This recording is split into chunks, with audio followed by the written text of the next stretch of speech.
patay ang imong pangandoy ug wala nimo uban sa imong binuhatan. Libre ra ang mangandoy tani ining kalibutan. Madato man ug mapubri, adunay mga pangandoy niining kalibutan.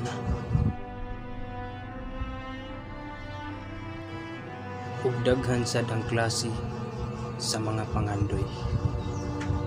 Nangandoy ka nga makwartahan ka niining kalibutan. Nangandoy ka nga unta hatagan ka og grasya sa Ginoo sa imong pagpaningkamo niining kalibutan. Ug nangandoy sad ka nga mahatagan nimo ug maayong kaugmaon ang imong pamilya. Ug nangandoy sad ta nga unta dili nila matagamtaman ang kalisod ug kasakit nga atong naagian. Mao na siya mga idol, sa matag usa ka nato adunay mga pangandoy sa atong kinabuhi.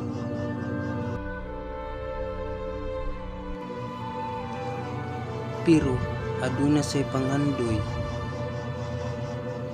nga gitawag ug pangandoy nga patay. Mangutana ka, ug nganong patay ang maong pangandoy? Naa kay pangandoy sa imong kinabuhi apan wala nimo buhata. Nagyaka ra ka sa imong balay, wala kay trabaho. Ang pangutana, ang imong pangandoy muabot ba? Wala man nimo buhata. Nanghandoy ka nga magpalit ka og auto apan wala nimo buhata. Ang pangutana, ang auto maimuha ba? Dili. Mauna siya ang gitawag og patay na pangandoy mga idol. Kay wala man nimo uban ni sa imong buhat ang imong mga pangandoy. Maoy hinungdan nga ang imong mga pangandoy mahimong patay.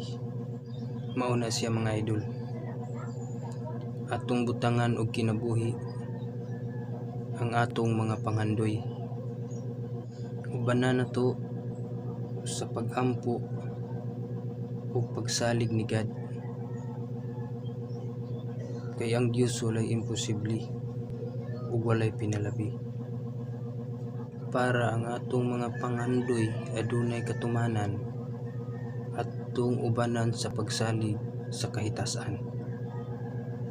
Walay bisan kinsa nga makapukan sa atong mga pangandoy, kay ato namang gitugyan ug gisalig ngadto sa kahitasan ang tanan.